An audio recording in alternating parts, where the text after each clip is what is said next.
사회적 기업은 또 하나의 숙제가 있습니다. 그것은 뭐냐면 우리가 트리플 바텀 라인이라고 얘기를 했죠. 사회적 기업은 재무적인 가치 이외에도 사회적 가치 또는 환경적 가치를 만들어냄으로써 사회적인 혁신을 하려고 하는 기업이고, 그렇기 때문에 재무적 가치가 좀 떨어지더라도 투자해 주겠다, 아니면 그저 그랜트를 주고 지원해 주려고 하는 조직들이 많이 있다. 그리고 여러분은 사회적 기업을 만들 때 사회적 기업의 뜻을 같이 하는 사람들을 여러분의 팀에다가 합류시켜야 되기 때문에 여러분이 어떤 사회적 가치를 만들어서 어떻게 사회에 영향을 줄 건지에 대해서 설득을 해야 됩니다. 그래서 사회적 가치는 어떻게 설득을 하고 어떻게 평가하는지에 대해서 설명을 드리겠습니다. 우리가 사회적 기업이 뭐냐라고 했을 때 사회적 가치라는 것들이 포괄하는 그 의미가 워낙 다양하고요. 또 어떤 기업도 사회적 가치를 만들지 않는 기업이, 재무적 가치도 사회적 가치고요. 기업들을 우리가 존경해야 되는 이유 중에 하나가 그 일자리를 만들고, 또 여러분이 기업을 다님으로써 일자리 생계를 유지하는 뿐만 아니라 여러분이 이 전문가로서의 계속 개인의 역량을 개발하고 거기서 경험을 쌓고 하는 휴먼 캐피탈을 발전시킨다는 뜻에서도 사회적 가치는 늘 있습니다. 한번 잘 알려진 최고 가장 각광받는 스타트업 회사로 우버의 예를 들어보죠. 여러분 이제 이 의미를 사회적 가치와 경제적 가치를 가지고 할 때 경제학자들은 이 어떤 비즈니스가 있을 때, 어떤 시장이 있을 때 사회 후생, 이 소위 소셜 웰페어나 소셜 웰페어라고 그래서 그 경제에 참여하는 사람들이 갖는 경제적인 가치를 평가를 해서 원래 좋은 경제 정책의 기준은 이 소셜 웰페어, 사회적 가치, 효용을 극대화하는 겁니다. 여러분 아마 미시경제에서 이 공급 곡선과 수요 곡선이 만나는 점에서 시장 가격이 이루어진다는 걸 알 수가 있습니다. 그 자세한 경제학적 설명은 빼지만 저 그림에서 보시면 왼쪽에 두 개의 삼각형이 있습니다.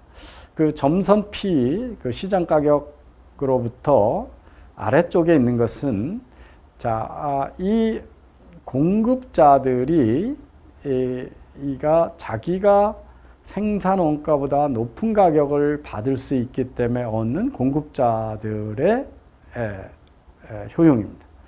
그 다음에 우에 그 디맨드 곡선이죠. 소위 수요 곡선에서부터 이 점선까지는 소비자들이 원래 지불할 의사, 소비자들의 효용보다 낮은 가격에 물건을 살 수 있기 때문에 소비자가 얻는 덕입니다. 이 합이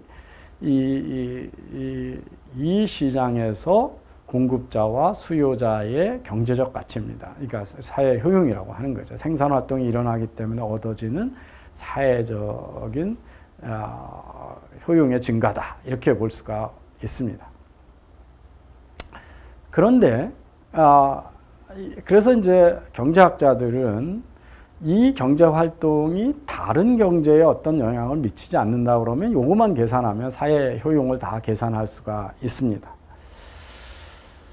근데 이제 물론 여러분이 사용자 공급자를 최종 수요 공급만 가지고 따질 수가 없습니다. 그러니까 PC를 잘 만든다 그러면 PC 업체와 PC를 사는 고객이 있지만 또 그거를 판매점들도 있을 수 있고요. PC한테 부품을 공급하는 업체들도 쭉 있습니다. 그러니까 이 산업에서 경제적 가치를 다 하려면 이 소위 이 산업의 밸류체인, 제일 1차적인 부품을 생산하는 데서부터 최종 제품을 만들어서 소비자의 애프터 서비스까지 제공하는 참여자들의 모든 효용을 따라가면서 측정을 하게 됩니다. 이게 소위 어떤 산업의 경제 유발 효과라고 우리가 얘기를 하죠.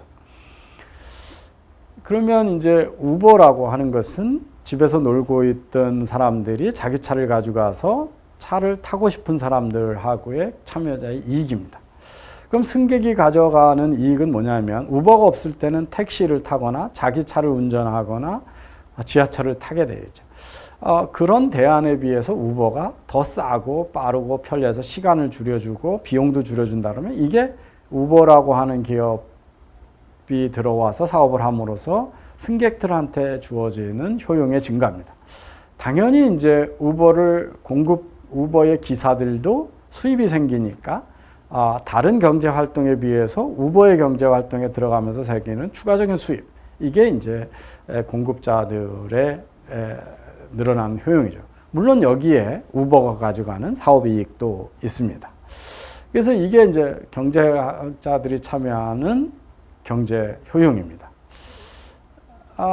그래서 이제 이 우버의 효용을 보면 택시 수요가 감소하는 것보다도 빠르게 증가하는 거 보니까 택시가 잘 안 가던 지역의 사람들한테 새로운 수요를 만들어낸다. 이거 분명합니다.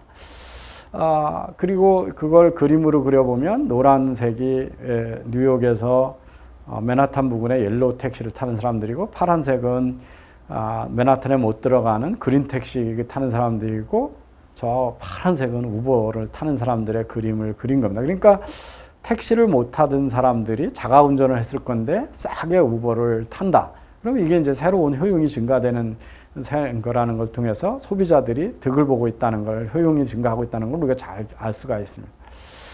이걸 통해서 여기 보시면은 이제 도시별로 우버 파트너라고도 우버 드라이버들, 우버 기사들이 시간당 얼마를 벌고 있고 택시 기사들이 얼마 번다 그러니까 그 차이를 보면 이게 이제 택시 기사는 아무나 할 수도 없는 건데 이 사람들이 이게 참여함으로써 수입이 생긴다는 걸 알 수가 있습니다.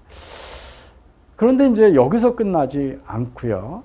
이거는 이제 경제 참여자들의 효용인데 우리는 요새 연구에 의해서 많은 다른 2차적인 사회적 가치의 창출을 볼 수가 있습니다.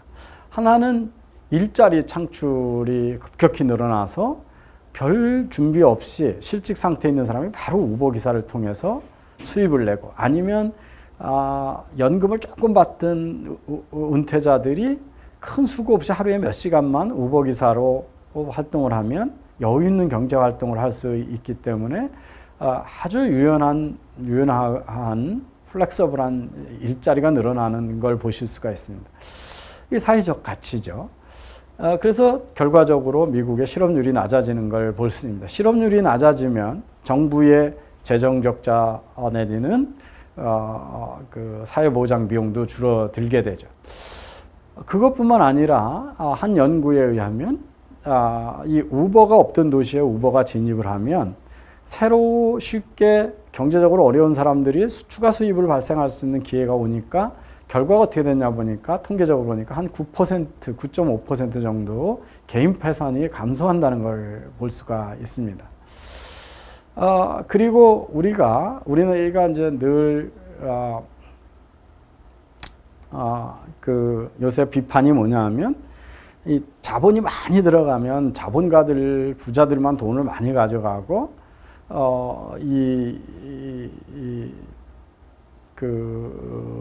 노동자들은 수입이 적다고 그러는데 의외로 이 공유경제 플랫폼에서는 이제 그 부자나 가난한가 보면 가난한 사람들이 여기 참여를 많이 하기 때문에 가난한 사람이 여기서 노동을 통해서 가져가는 부의 크기가 부자들보다 많다. 이래서 소위 부의 배분에서도 새로운 변화가 있음을 볼 수가 있습니다.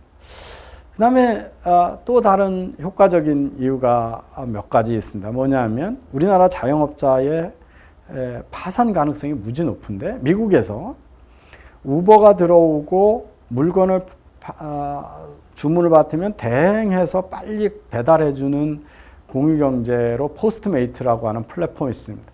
이 두 개가 없던 서비스가 도시에 들어오고 나니까 여러분 크라우드 펀딩이라고 하는 킥스타터 이런 크라우드 펀딩이 있는데 크라우드 펀딩을 통해서 창업 자금을 모으는 프로젝트들이 많이 올라오는데 해봐야 모금에 실패하거나 사업을 해봐도 실패할 프로젝트 수가 줄더라는 겁니다. 왜냐하면 무모한 창업보다도 더 손쉽게 돈을 벌 수 있는 대안이 있으니까 우버 기사를 하는 겁니다. 그래서 이 무모한 창업, 실패할 수 있는 창업이 줄어들더라, 이런 긍정 효과가 또 측정이 됩니다.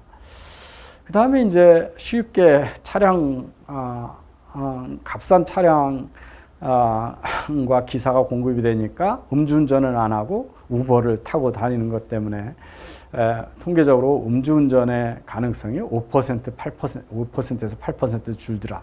그 음주운전에 의한 사회적 비용이 너무 크죠. 보험금도 많이 나가고 많은 사람이 죽고 그 음주운전을 치료하느라고 노동력이 상실되고 정신적 피해까지 하면 어마어마한 비용이 들어갑니다. 이런 음주운전의 우버의 차량 공유 서비스의 효과는 이제 자연스러운 실험에 의해서 드러나는 경우도 있는데요. 텍사스 오스틴이 상당히 진보적인 도시입니다. 그러니까 택시기사들이 막 아우성을 쳤더니 시의회에서 이 차량 공유 서비스를 허용했다가 그 2014년서부터 리프트하고 우버라는 회사가 오스틴에서 차량 공유 서비스를 시작을 했습니다. 근데 이제 그 이전에 이 음주운전을 하다가 체포되는 단속 건수가 2013년 5월에서 2014년 5월에까지 2014년 5월에 이제 우버하고 리프터가 들어갔는데요. 월 평균 524건이었다고 합니다. 그런데 이제 그 우버가 개시를 시작을 해서 1년 2014년 5월에서 2015년 5월까지 평균 단속 건수는 500건입니다. 그러니까 5%가 줄어진 거죠. 음습력 단속건. 그리고 한 해가 더 가서 2015년 5월에서 2016년 5월까지는 월 평균 단속 건수가 438건으로 12%나 감소를 했습니다. 그러니까 뭐냐면 값싸게 쓸 수 있는 새로운 교통수단이 나오니까 사람들이 음주운전을 날이 갈수록 점점 덜 하게 된다는 거죠. 그러니까 앞의 연구에 비해서 날이 갈수록 음주운전을 덜 하는 가능성이 아까 5%, 8%라는데 초기지만 이 차량 공유 서비스가 확대되니까 12%로 감소했죠. 그런데 이제 아까 2016년 5월 9일 날 갑자기 시에서 새로운 규제를 강화시키니까 우버하고 리프트가 이 오스틴에서 철수를 해버립니다. 그래 놓고 나서 그 5월 한 달 동안을 봤더니 전년도 한 달 동안에 비해서 7.5% 그 한 달이 안 되는 거예요. 5월 9일에서 5월 말까지 20일간의 단속 건수를 봤더니 그 전에 우버가 하고 리프트가 차량 공유 서비스가 되던 때에 비해서 7.5%가 다시 늘어나고 그 이후로 계속 증가를 하는 거로 봐서 이런 음주운전의 감소 효과가 있다는 거가 분명해졌습니다. 또 저희 연구실에서 결과에 의하면 길거리에 이제 우리나라도 길거리에서 여성에 대한 성추행 내지는 폭행의 빈도가 금요일 심야서부터 토요일 새벽, 그러니까 불금을 보내고 길거리를 걷는 여성에 대해서 많이 발생을 합니다. 그런데 이제 술을 먹고 바로 차량 공유 서비스를 타고 집에 갈 수 있다든지 아니면 길거리에 차가 없었던 때에 우버차가 많이 다님으로써 누가 보고 있다는 것 때문에 이런 길거리 범죄가 어떻게 되는가를 연구한 거에 의하면 저희 쪽에서 보면 이 감소 효과가 있다는 것도 나타나고 있고요. 언제든지 자기가 원할 때 차를 불러서 가면 대중교통에 몰리는 거가 분산되는 효과가 있고요. 그 다음에 우리가 차를 불러서 반드시 타고 가는 거하고 기존의 택시들은 이 손님을 태우기 위해서 공차로 막 운행하는 게 많기 때문에 비효율적인 공차가 막 돌아다니는데 그게 줄어듦으로써 교통 체증이 어떻게 되냐 보면 차량 공유 서비스가 들어가면서 교통 체증이 감소되는 결과도 나타납니다. 그 다음에 이제 이 연구는 어떤 차량 공유 서비스가 없던 도시에 차량 공유 서비스가 오니까 사람들이 값싸게 그걸 타고 가서 외식도 많이 하고 술도 많이 먹음으로써 식품이나 음료 산업의 소비가 이렇게 늘어나는 걸 봐서 연간 산업의 소비가 늘어납니다. 이렇게 우리는 우버를 가지고 사회적 기업이냐고 했을 때 논란이 많을 겁니다. 왜냐하면 우버는 그걸 통해서 돈을 많이 벌고 있고 그걸 통해서 택시 산업에 영향을 많이 주고 피해를 준다고 그럽니다. 그런데 이 경제학자들하고 사회적에서 우리가 경제 문제를 얘기할 때 많은 차이가 있습니다.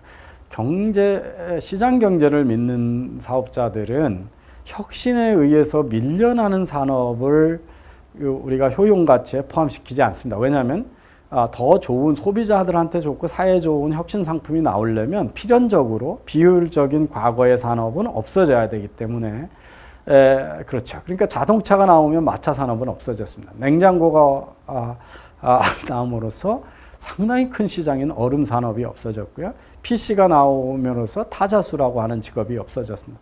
전화교환기가 나오면서 자동 전화교환기가 나오면서 전화교환수라고 하는 직업은 없어졌죠.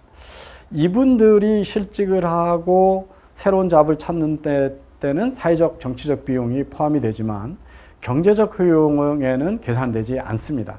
근데 우리는 종종 이렇게 경쟁에서 밀려나는 비효율적인 시장에 있는 사람들의 또는 그 산업의 피해라고 생각하는 것들이 새로운 혁신을 막는 또는 그들이 저항하는 이유가 되고 정치권이 정치적인 해결책을 찾는데 경제학자들하고 차이가 나는 이유도 여기에 있습니다.